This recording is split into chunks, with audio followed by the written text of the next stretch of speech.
Hi, and welcome to a very special episode of Wretched Rentals. Today, it's just Phil. Emily is not here, which means I'm probably doing an interview, and I am interviewing director, well, just filmmaker in general. I guess he does it all. Um, Jeremiah Kipp. How you doing, Jeremiah? Great. It's great to be here, Philip. Awesome. I'm so glad you could make it. Are you home now? Are you just hanging out? Is that Yeah. No, I'm at the house. yeah? This is, I live near Beacon, New York is usually what I tell people because that's like the town that's closest to here that people have heard of.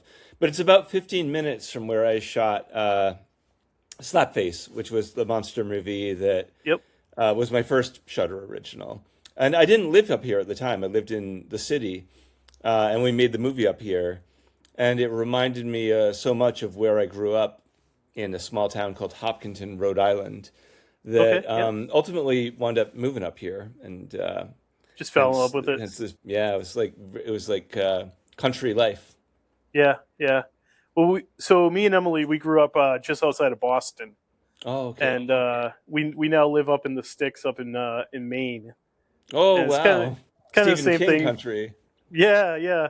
I joke around. I'm like, even though my last name is King, we're not related.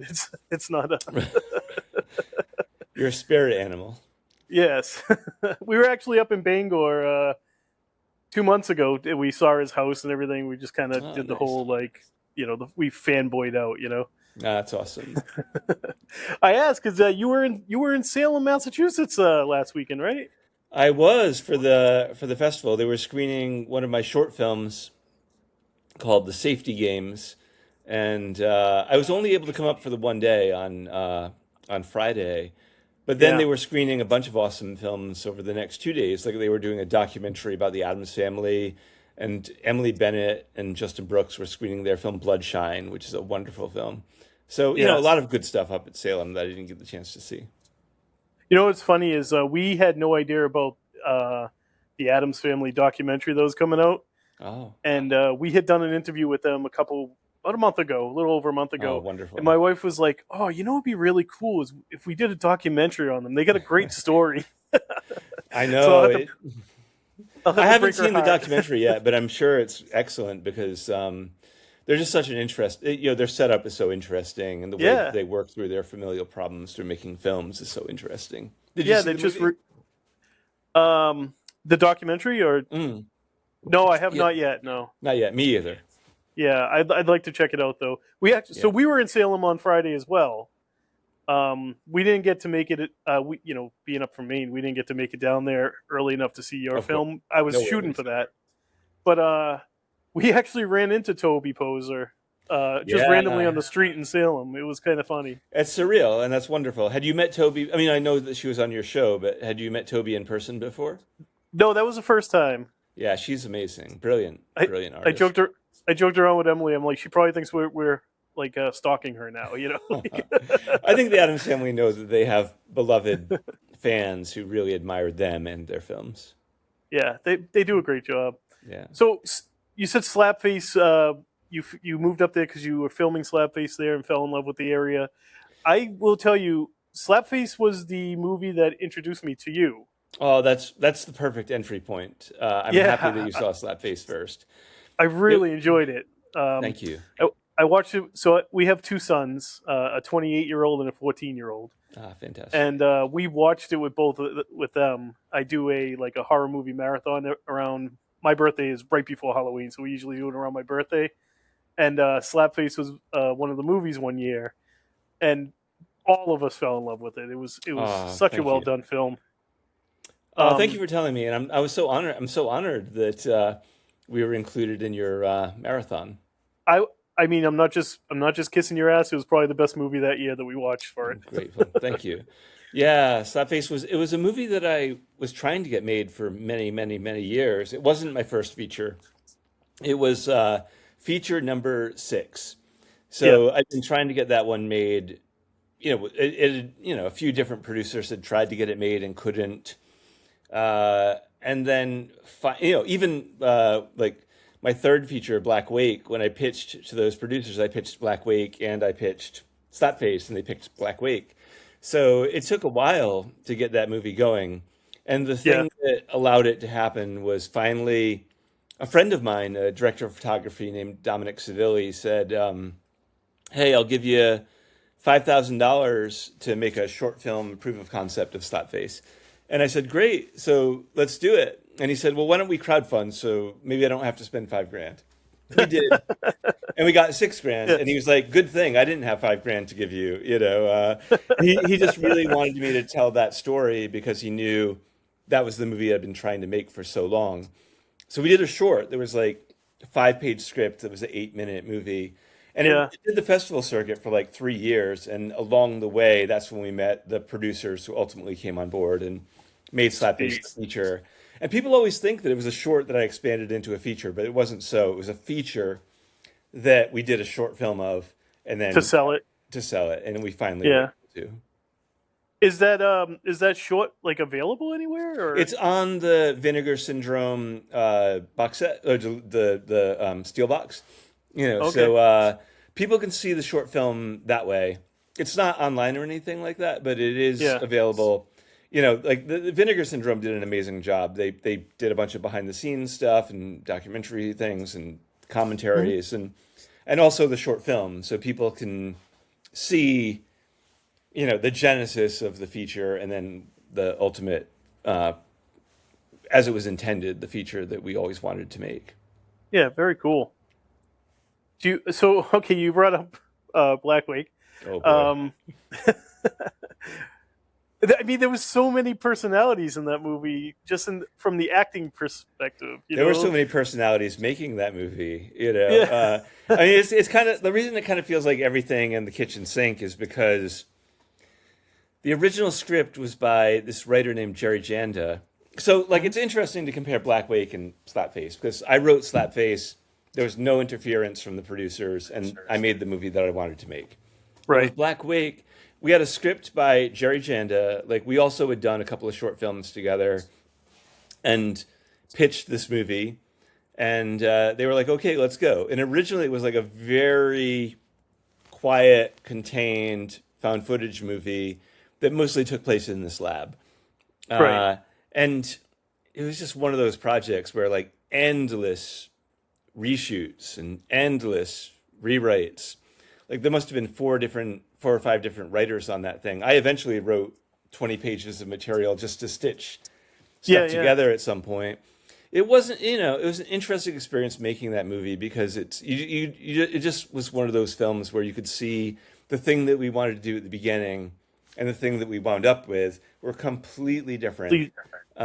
completely different. And it's because, you know, the target kept moving. We kept going back and shooting more stuff, and before you knew it, it moved very far away from Jerry Janda's original script to the point where it bore no resemblance to the script that he wanted to do in the first place. Is that the biggest like example of that in your work, like that where it Yeah, doesn't resemble the original material? kind of. You know, it's like because my first feature was a Killer in the Woods movie with Tom Savini called The Yep. Sadist, and Tom The was great sadist. to Yep. work with. And then we did a lesbian vampires in Brooklyn DIY underground movie by written and produced by Charles Lincoln, who was the son of Fred Lincoln, who was one of the killers in Last House on the Left. So that one was really Charles's baby. And so there was no interference. We were making what Charles wanted to do. Wanted. Yeah. And then Black Wake came along and that one like went very far afield. So of everything I've done, like that was the one where it just felt like there were too many fingers and too many pies and the original intention just kind of got lost along the way. And I think that was a good experience for me to have because you could see how things could go awry. And it made me very protective. By the time we got to Slapface, you know, I just knew that the producers who wound up doing that movie wanted to make the same movie that I wanted to make. And we shot that script, you know, we Yeah. Yeah. shot, you know, I directed the movie the way I wanted to, you know, and we had producers that were supportive and smart, like Mike Manning, who produced it. Like when he gave a note, it would be a really awesome note. Like so, two of his notes that were really fantastic were like early in development. or like when he got the script, he's like, "Can we make the ending darker?" And you never get that note from a producer. They're always like, "Can Right. you make the ending lighter?"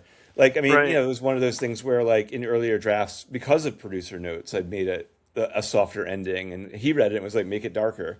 And I was like, "Oh, this is gonna be a wonderful experience because it's gonna go in those kinds of directions, which were creatively satisfying." And Mike Yeah. Manning, who produced it, played the older brother. He and I have been trying to work together ever since. Like we just haven't had the opportunity yet. But I loved working with Mike very much, and I felt protected by him in a way Yeah. that you don't feel protected when things are changing all the time. I love the dynamic between the two brothers too. It's such Oh a good yeah, little. Um, so I think what stood out to me most with Black Wake was the amount of like you had like Tom Sizemore and right. like Vincent Pastore and like All right. like So Tom were was these good to guys work added with. on afterwards? Like were they Well, like Tom was on early. He was going to be originally like our one guy. the name, right? So yeah, like, well, he was going to be like, he was only going to be in a couple scenes, but Yeah, like, but we were lucky because I'd heard so many bad stories about Tom, like showing up wasted and being a wrecking ball for the movie. But no, I mean, Tom was not the problem on Black Wake. It's funny because there were other problems, but Tom was not one of them. Like, he yeah, had just done a Nicolas Cage movie, so he was mostly sober and he was able to work. I mean, he knew his lines, he came ready to play, and he was directable. And I had no real problems with Tom Sizemore. I liked working with him. It was when at the premiere he showed up and was totally blasted out of his just mind. And blasted. yeah, and you were just like, oh man, this guy has real demons and real Yeah, addiction issues, and of course led to his ultimate death.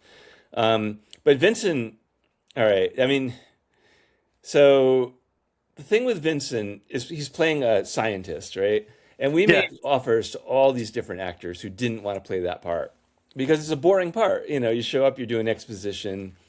It's like, let me tell you about the zombies or whatever, yeah. What we're H.P. working Lovecraft on, yeah, stuff. And it's not a very interesting part. And so person actor after actor was like, no way. And finally, we cast Vincent, who grew a little mustache because he's like, I'll be like Vincent Price. He showed up and we did not get along. Like we did not have a good experience together. yeah, yeah, yeah. Uh, but I mean, also it was just very weird. So he and Nana Gouveia, who played the lead, Yep. it's like she's a Brazilian model and he's Big Pussy from The Sopranos, and they're Yeah, both yeah. wearing like white lab coats and walking down a hallway. And I was like, what world am I living in where Big Pussy from The Sopranos and a Brazilian supermodel are playing scientists? It was like Denise Richards in the Bond movies being a nuclear physicist. It was Yeah, very yeah. strange. And I mean, they were game and they gave it their all, but it was one of those. I'm behind the monitor and I'm like, this doesn't. I don't believe this. I don't know what's I going on. I think what it really stood out for me was when he asked her, and maybe we'll grab lunch afterwards, and she's like, "Yeah." That was an ad lib from Vincent because I think that he genuinely did want to have lunch afterwards, and he was a bit of a horn dog, I have to say. Yeah.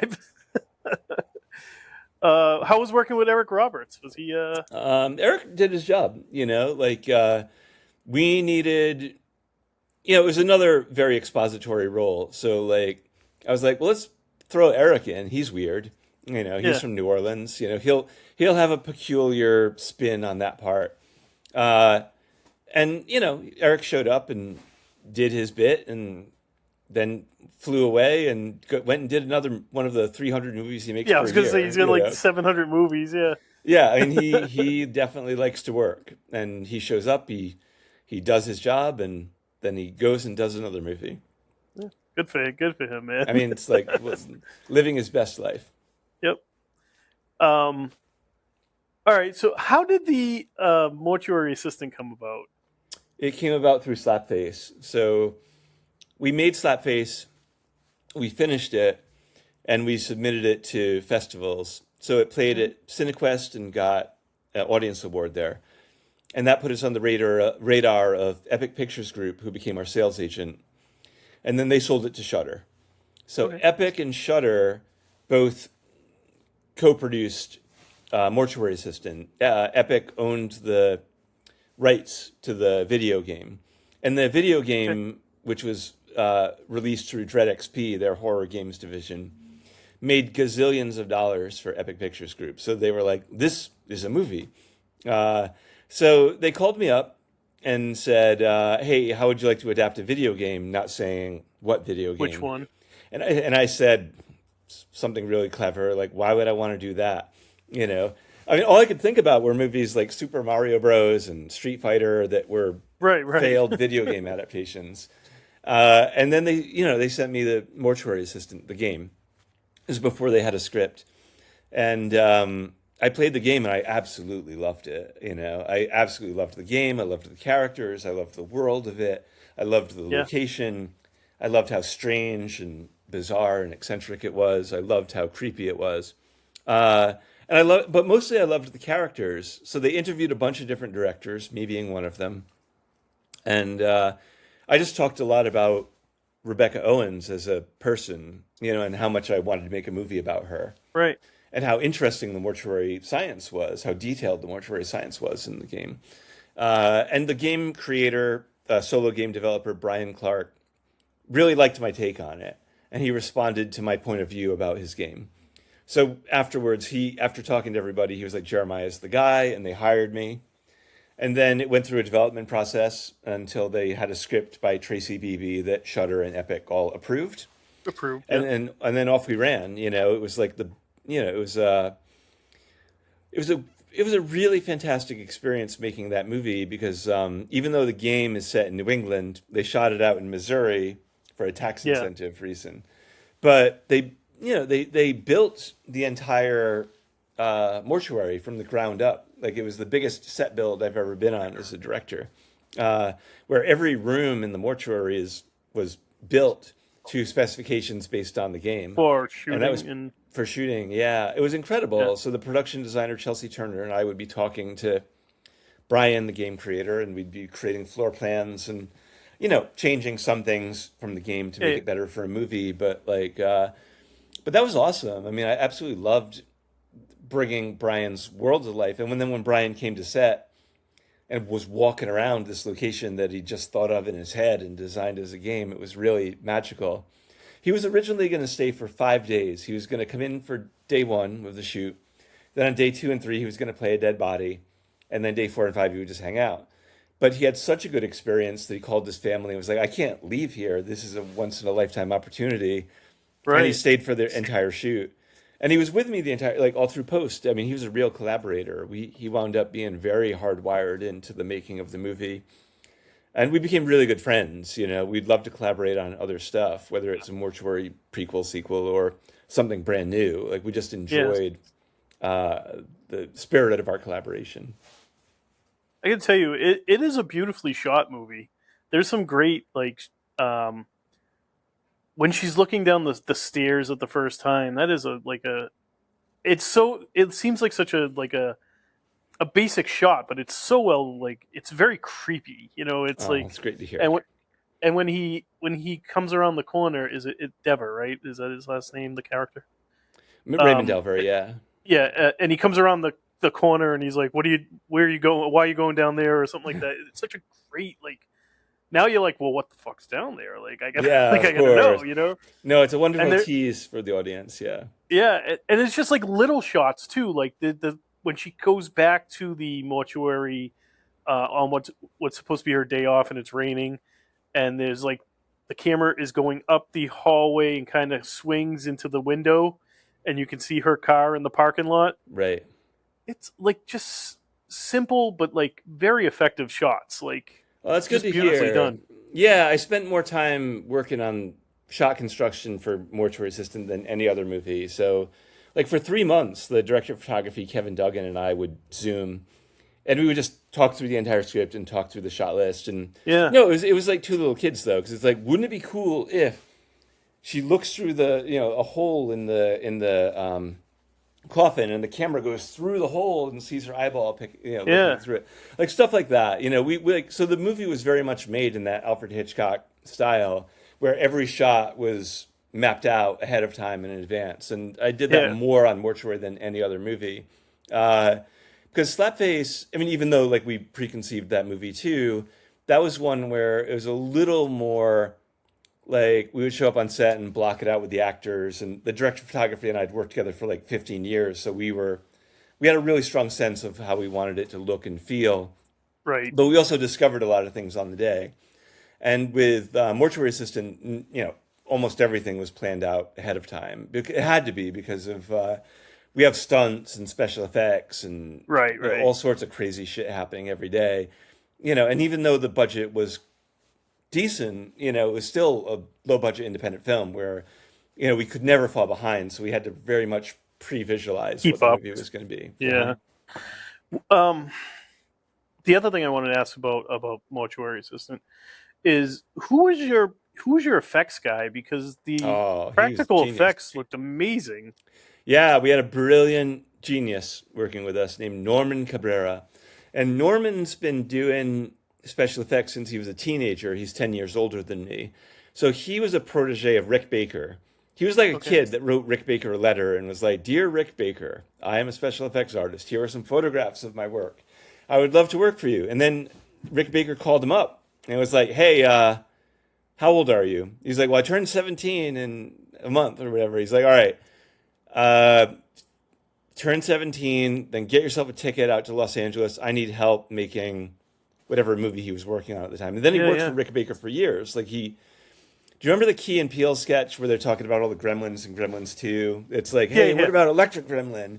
Well, Yeah. Yeah. Norman created Vegetable Gremlin. That was his pet project. That was Oh his no Gremlin shit. in Okay. Gremlins 2. But he worked on a million things for Rick Baker.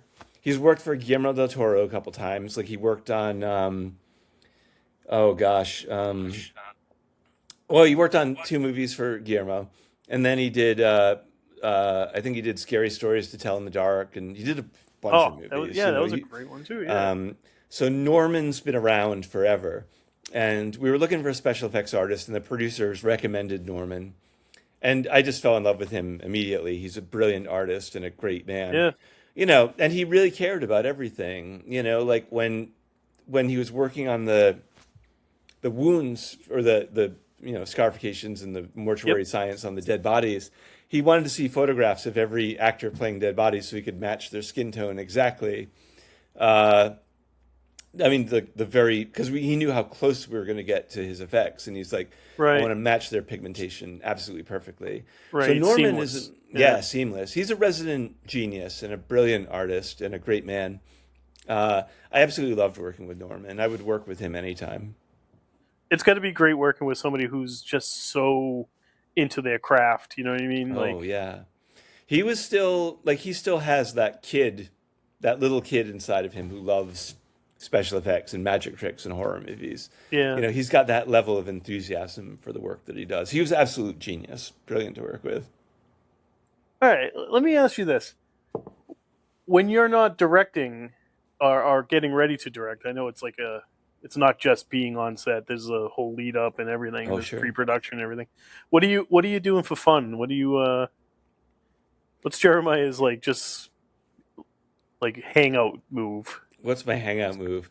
Well, I'm a big cinephile, I have to say. Like, I mean, I've always Okay. loved. I mean, I do other things besides watch movies, but gosh, it's like I was like a really big movie fan when I was a kid, and I always felt like movies were kind of like the equivalent of sports. Like I did cross country and track when I was in high school, but Right. I loved movies because they reminded me of cross country and track because there was a lot of endurance involved Yeah. Yeah. Yeah. and a lot of mechanics involved. Uh, and so whether you're doing a marathon run of like 12 miles or a sprint, it's different strategies that you employ when you're making a movie. But yeah, like that sort of physical thing has always been a big part of my life. Like one thing that's really nice about living up here is that like there are hiking trails all over the place. And I'm a pretty passionate hiker. Like I used to do extreme hiking with my brothers where it would be like a little bit more like not exactly climbing up the side of a mountain like Tom Cruise in Mission Impossible 2, Yeah. but like close to that, like where you are kind of like navigating around like very Yeah. steep Yeah. rocks and stuff like that. And that all, that ended somewhat when I mean, I've gotten a few hiking related injuries, like my, like there's a pain in my ankle and a pain in my wrist that, like, on rainy days like today, you can kind of feel you can feel the weather changing It's from an yeah, it's injury. there. Yeah, Uh, but so I don't do extreme hiking anymore. Like my body just can't take it anymore. But I still do, like, every day I go out and, like, I'm doing some moderate level of, like, hiking or walking or doing, or something out in the woods. And it's for many reasons. I mean, it's for health, but it's also because I like the physicality of that. It also allows me space to think about things. yeah, it gives you Um, your own mind. yeah, very much so. I mean, so that's like it's one of those things that even as a young person, it was all because the woods were right up. I would go outside and there would be woods, and so it Yeah, just allowed you the opportunity to go out, and it would just be something to do. But that was just something really exciting in my life. But the other thing that I haven't done recently, but like, yeah, so urban spelunking, I guess it's called, where it's like you kind of, I don't want to say illegally, but you manage to find your way into abandoned buildings and, and kind of like scope around. It's like my brothers and I would sneak into abandoned institutions and yep, abandoned YMCA's and stuff like that. And that can have some of the feeling of hiking too. Like, I remember we were in one yeah, place where it was like, we're on the bottom level, and to get to the second floor, you had to climb this, like, little rope, hand over fist, to get to the next level. And that was pretty cool. I mean, stuff like that is kind of amazing because it has that kind of, like, when you watch the movie Candyman and you're in yeah. some of, like, Candyman's lair and stuff like that, Hmm. you can get that vibe when you're urban spelunking. Now, it's one thing, you kind of got to be careful while you're doing it because, you don't want to run into some creepy people that might not want you to be there. It's like but that Like element of like danger like always made it a Candyman. Yeah. little bit attractive. Yeah, like Candyman. But the element of danger always made it a little bit attractive. Yeah, So that was something that I haven't done recently. And if the local police asked, I would not confirm or deny that information. But you're but just it's something scouting locations. I'm just scouting locations. And that That's was the it. Yeah, amazing thing on Slapface, where, like, we were with the city councilman and they gave us the keys to abandoned buildings. They were like, all right, yeah, you yeah, can go. So, like, I was like, I feel like I've really made it as a filmmaker because the city and the town are allowing me access to abandoned buildings, that I would right, otherwise have snuck into. Like, on my second feature, I would just sneak into those buildings and we would film there. right. And on Guerrilla Slapface, style. yeah, the abandoned haunted house, essentially, where they discovered the witch, was Hmm. an abandoned, uh, essentially, juvenile detention center, Okay. that, like, the city of Newburgh was allowing people to film in. Um, and, it was good to do it that way because, you knew you weren't going to fall through the floorboards, and you knew there Yeah, wasn't going to yeah, be asbestos problems and stuff like that. But I yeah. I remember that day very well. I was like, wow, I've really accomplished something in my life. I've reached the level where I don't have to break and enter to find a cool location. I will say you lost me at running, cross country running, It's but yeah, it's definitely an endurance feat. I dig the hiking. We have like 17 acres on the all wooded Oh, area and stuff, and awesome. It's we fantastic. have like trails and the dogs. We take the dogs out and Ah, brilliant. That's awesome. um, and I've done like desert hiking. I enjoyed that. Oh, it's intense. I mean, that you must be I did drinking. that You out have in to drink all the Arizona. water. That's Yeah, intense. but I will tell you, I've always wanted to do glacier hiking. I've Ah, I always would love wanted to to do do that. Me too. just once. I just want to do it once. Oh, I would love that too. I'd be really into it. um, so you're a cinephile. So now I feel awkward just asking about horror movies. But No, no, I love horror movies. It's like I don't, I mean, I love all kinds of different movies, but, like, horror yeah, is definitely the genre that's, you know, my home. Like, so that's where I feel the most at home. that's how I feel too. I love God. I love a good old movie too. Like, Sure. but like I feel more comfortable in horror. Like, Oh yeah, me too. But now a but good I old mean, movie, like, it's weird because, like, now it's like Raiders of the Lost Ark is an old movie, yeah, I and, know, like, Night of the but Living Dead is like a really old movie. yeah, Uh, so I mean, Night of the Living Dead is like, I mean, I remember watching that movie, and I didn't know the ending when I saw it, so it was on yeah, TV, and I'd seen Dawn of the Dead before, which has yeah, a happy ending, And I'm watching Night, and I'm about to call my cousin and say, Gabe, I just saw the coolest movie, Night of the Living Dead. It's from the Dawn of the Dead guy. Like, oh, you got to see this. And then the ending happens where Ben gets so unfairly like shot between the eyes Shot. Yeah. and it's just so unnecessary. I mean, it's what makes it a great ending. You just watch that and you're like, Yeah. and I just couldn't call my cousin. I just had to sit there. I couldn't believe it. I was so upset. I was like, they killed Ben? That's not possible. Because in No. Dawn of the Dead they get away, and I remember that devastating feeling, and it's Now like one of the things Romero. that horror movies are so good at. Romero. It says that like he did not pick Ben. He did not pick the actor to like as like a it had no like bearing on civil rights or anything, but it ended up becoming that way, right? Like a black leading Yeah, Martin actor. Luther King was killed, I think, Yeah, after they did Night of the Living Dead. but I mean So that scene where he gets shot. oh I sure. mean Well, I mean the whole that's the like whole a montage of him being like meat hooks going into him and throwing him on a fire, like it yeah, conjures up yeah. all these images of history.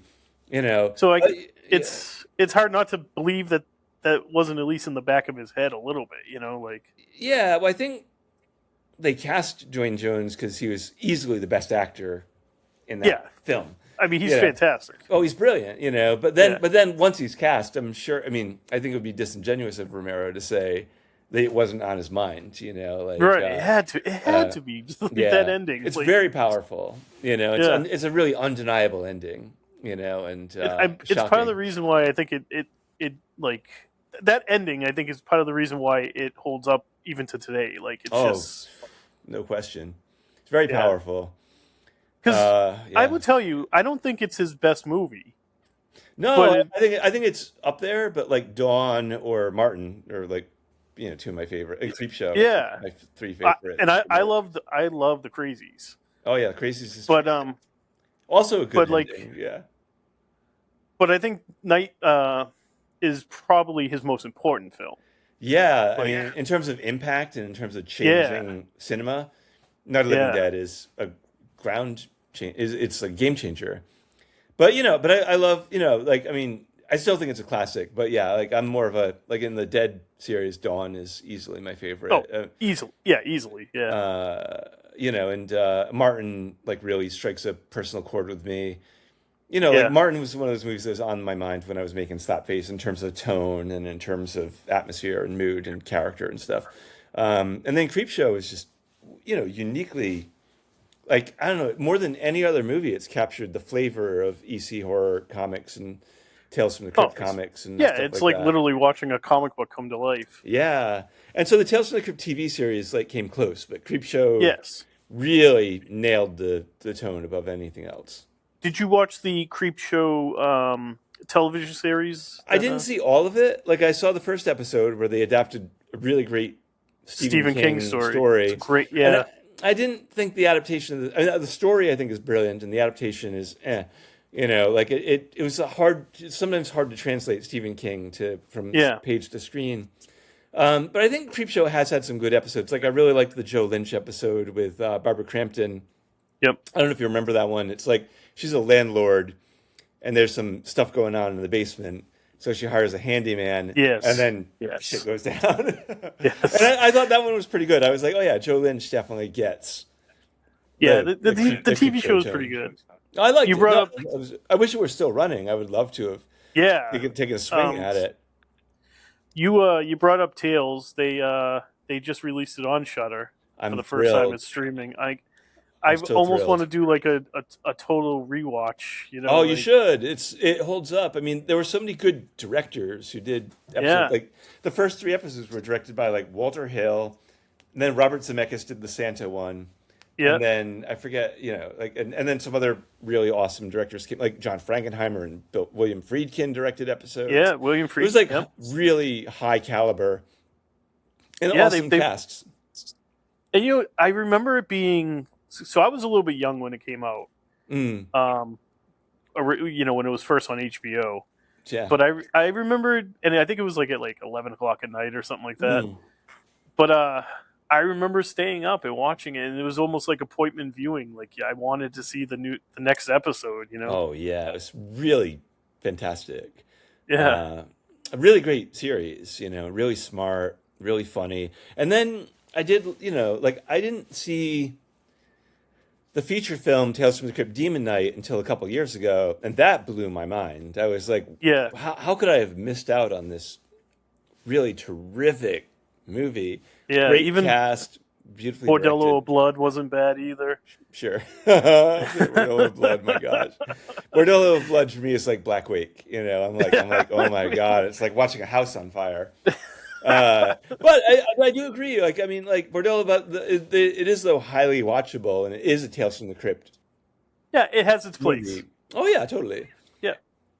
What was the when? So when did you know you wanted to be a filmmaker? Was there like a were you in was it one of those magic moments where you're sitting in the theater and you saw this movie and you're like, that's what I want to do, or you were at a Yeah. cafe and the girl was like, oh, so and so made this movie, you're like, I could do that too. Like what was your Yeah, what's it was your watching a movie. I remember I was yeah 12 years old and I watched Blood Simple by the Coen brothers. okay And yeah it's like it's not a horror movie. It's like, but it is horror. It does have horror elements in it. yeah Specifically, like in the middle of the movie, there's a whole long section where like one of the guys is trying to bury a body. right And so there's a guy that got killed, played by Dan Hedaya, and he's just trying to get rid of this body and clean up all the blood, and there's just blood everywhere, and he can't yeah possibly clean it up. And I remember watching that movie, and for the first time, even watching the Romero movies, and which felt like accessible. It's like, oh, somebody could go out and make that. I remember Blood Simple. I was watching that, and it was the first time I thought about, oh, if you got a couple of houses and a couple of actors and some blood, you know, you could go make right this. Like you could go make this film. And I was like, I want to do that, and I want to do that for the rest of my life. Um, and that was when I was 12. So my grandparents got a VHS camera, and I immediately grabbed it and got all my friends together and said, "You guys are all wear clothes that you're not afraid to get dirty and ripped up and bloody because you're going to be zombies attacking our house." You know, and nice I did gazillions of those. Now, cut to Slapface. So we're casting that movie, and the lead actor is 12 years old, played by August Ventura. hmm And the sheriff originally is played by Bill Sadler, who was in so many cool movies like The Mist and Shawshank Redemption. But Bill yep Sadler had to drop out, and we had to recast. And, like, we're having a hard time finding somebody. And then the casting director hears from an agency that Dan Hedaya is interested in reading our script.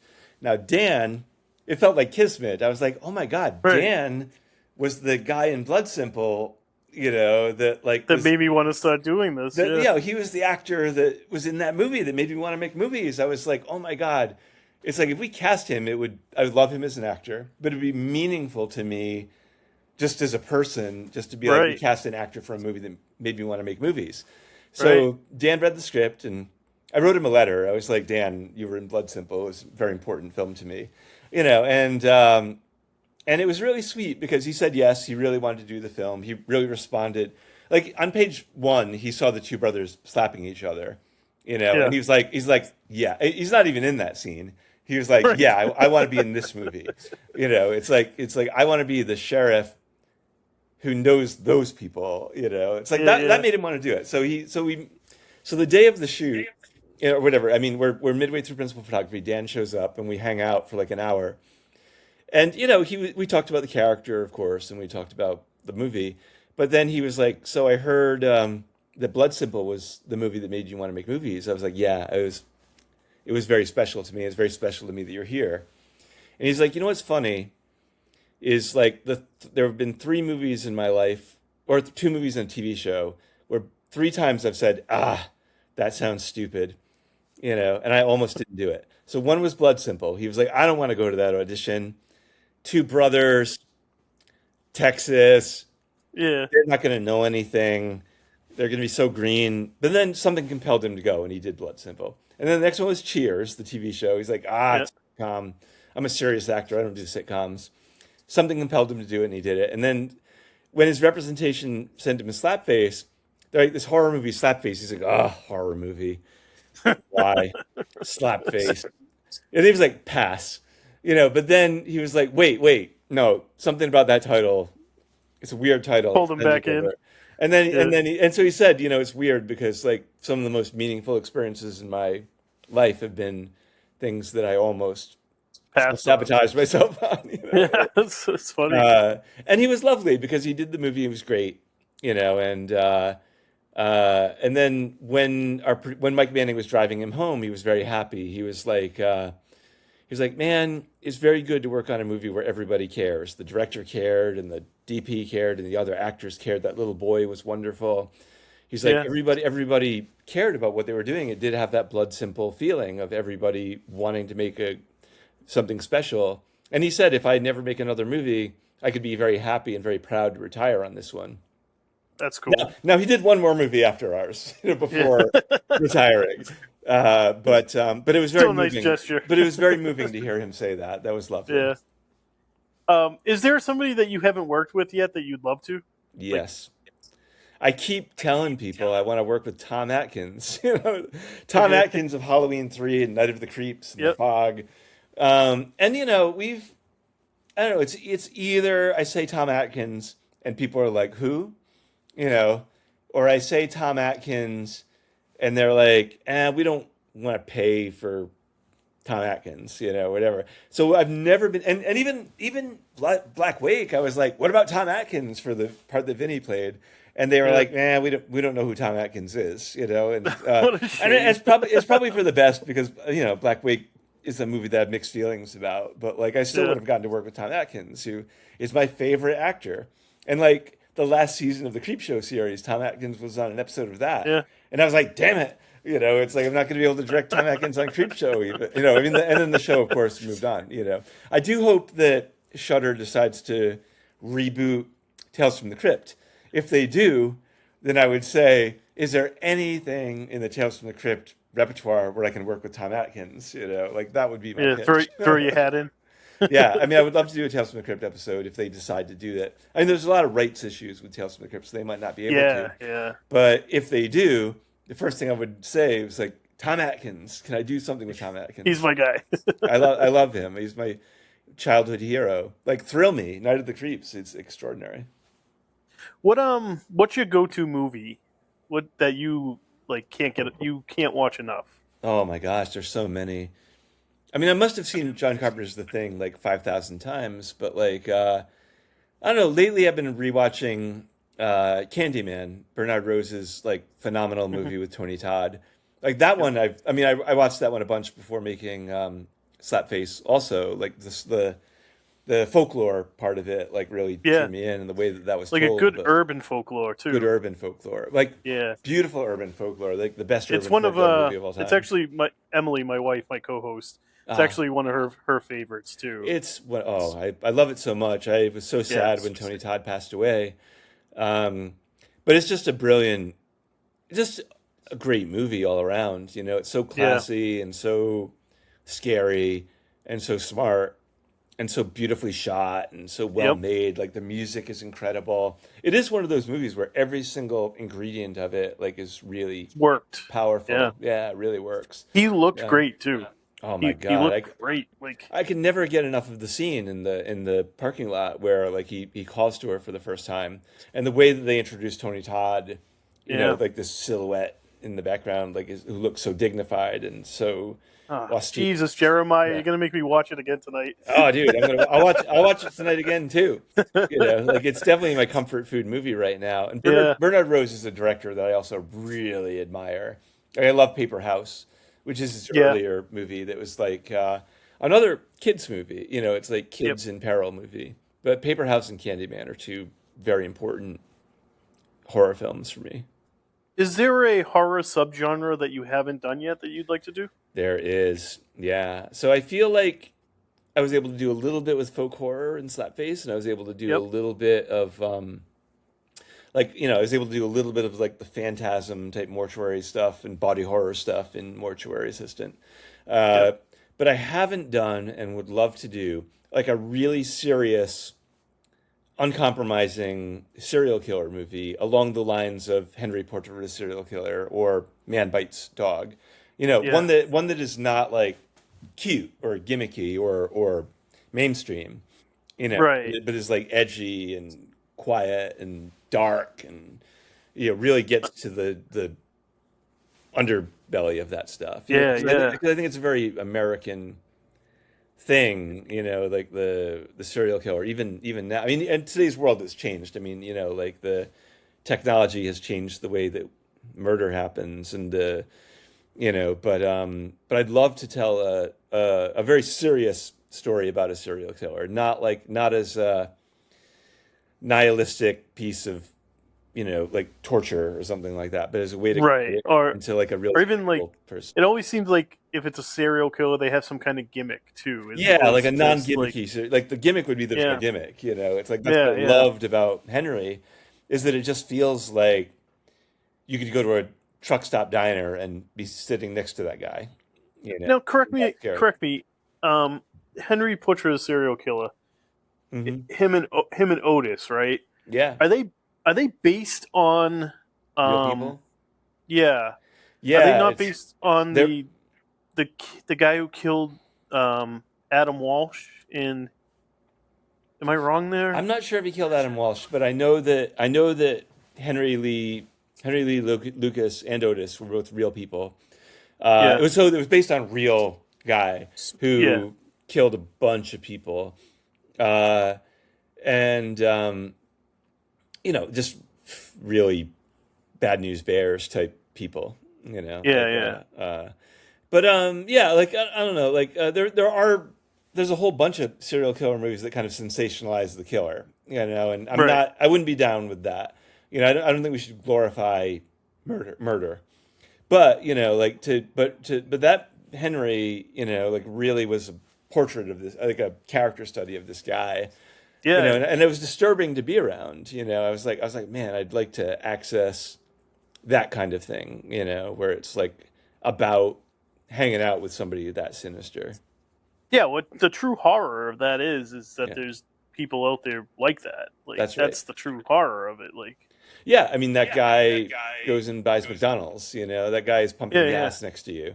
Yeah. Like that guy's around you, especially if Yeah. you are, like came from lower income family in Rhode Island, and like it's just like you're watching that movie. I was like, oh yeah, I know who that guy is. I mean, I didn't Yeah. know a serial killer, but like I knew people who did bad things, and Right. Right. it just felt accessible. I was like, oh, there's a element of truth in this movie that I really appreciate. Yeah. Well, I hope you get to do it because Mm. I Thanks, think man. it's something that's it doesn't get done like you said without a gimmicky feel to it or Right. like, and so it would be good to see, and then I hope you get to do what you want to do. Oh, Like I thanks, think man. you've earned that. Thanks, man. Yeah, it's just most of my yeah, most of my time is spent.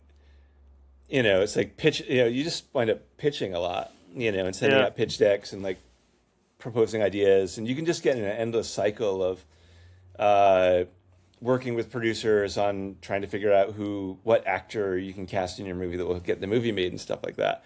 And that gets a little tiresome because you can spin around in those wheels forever. George Romero sadly spent like 10 years doing that kind of crap in between, Yeah. Bruiser and Monkey Shines or The Dark Half or whatever, Yeah. and it's like you can get stuck there, which is why it's always good to think about like what are the movies that you can actually just like go make, whether it's a short Right. film or a really low budget feature with your friends or whatever. So I mean, I have lots of projects that I've been pitching and are in various stages of development and all that stuff. But in terms of like getting something done, it's always good to write stuff where it's like, all right, I know that if push came to shove, I could go make this. And because Slapface, when I wrote it, it was like blood simple, where it's like, I need a house, I need some woods, maybe I need another house, and like one day in a police station / hospital where I'll double that as the same location Right. or whatever. And I learned that from Blood Simple, and I remember watching like Abel Ferrara movies from the 90s. The way that he would shoot a hospital would be like, oh, that's just where you're shooting the police station, only you're doing a hallway and putting somebody in a nurse's uniform, and Right, you and have an maybe a IV bed unit on or something. yeah. And you have a bed. Yeah, exactly. You have like that bed with that IV needle, whatever. I was like, all right, I know how you can do a hospital for a low budget thing because I'd Yeah. seen it. And I think that's the key is like, even as you're moving up the budget ladder and doing all sorts of stuff, it's like when you're thinking about stuff, think about how they made Night of the Living Dead and think about how they made Blood Simple. I mean, George Romero was also on the brain when we did Slapface because like I loved how if he wanted the National Guard, if he wanted the Army in Dawn of the Dead, he would go to the Pittsburgh National Guard and say, "Will you please be in our film?" And Yeah, they'd be yeah. like, "Yeah, we love being in movies." So we did the same thing on Slapface. We went to the Fishkill Police Department and we're like, "Can we please shoot a scene outside of your building with the dad from Clueless?" And they're like, "Sure. Can we be in it?" I'm like, "Yeah." Yeah. It's like, "We'll give you police cars and police jackets and all this other cool stuff." And then before you know it, like the police were always coming to our set and eating the craft service table, eating the breakfast in the morning and stuff like that. But I loved it. I actually loved having their support. And oh yeah, and they were like, "Hey, for the hospital scene, we know some paramedics. If you slip them $100 and you can shoot them out in an hour, they'll bring an ambulance to your hospital set." So stuff like that was definitely learned from Yeah. George Romero. It's like community filmmaking where you just ask people, "Hey, can you please give us access to Yeah. this thing?" And that was very, I mean, so thank you, George Romero, rest in peace, for helping us all learn that, like if you want to tell low budget independent films, you just like, you start from what you have. It's like, oh, we've got a car Yep. with a big dent in it. What if Barbara drives the car into a tree? And then we cut to like a shot of the big dent in The the car or dead. whatever. Yeah. It's like you can Brilliant. Yeah. you can still learn so much from watching George Romero movies, like Yeah. how he did it. Oh, sweet. All right. Well, I don't want to keep you too much longer. I know you're a busy man. No, I Um, appreciate yeah, this was a good chat, man. It was actually very nice to have it feel like a conversation because sometimes these interviews can be like a little bit like structured, Rigid. if you know what I Yeah. mean. It's like Yeah. you kind of know what the conversation is going to be before you have it. So it was really awesome to just have a regular conversation among like with a like-minded person. That was really Yeah. I super cool. appreciate it. I'd sit here for another 3 hours and talk with you. To tell you the truth. We'll do it again sometime. Next time Oh, we're at a I film hope so. next I time we're at hope a film so. festival together, we'll talk about movies some more. Yeah. Absolutely. Absolutely. Is there anything like you got coming out that you want to like or? Yeah, well, let's see. Mortuary Assistant and Slapface are both on Shudder. You can see those Yep. there. And then after Mortuary Assistant, I went to Cambodia to do a horror movie in the jungle, and that is called The Faceless. And all I can say is, like, to anybody listening, never make a movie in the jungle. I felt enormous sympathy for Francis Ford Coppola and John McTiernan, who directed Predator, Yeah. and Oliver Stone, who did Platoon. Like, making a movie in a jungle, you'll never have to prove your courage in any other way. It is uncompromising in the jungle. But yeah, we did a monster movie in the jungle in Cambodia called The Faceless. That'll Oh, come out like sweet. I'll keep my eyes open for maybe it. later this year. Sweet. Awesome. Well, thank you, Jeremiah. This has been an absolute pleasure. Like, Yeah, Philip, thank you very awesome much. talking to you. Yeah, I'll see you next time. All right. Thank you, sir.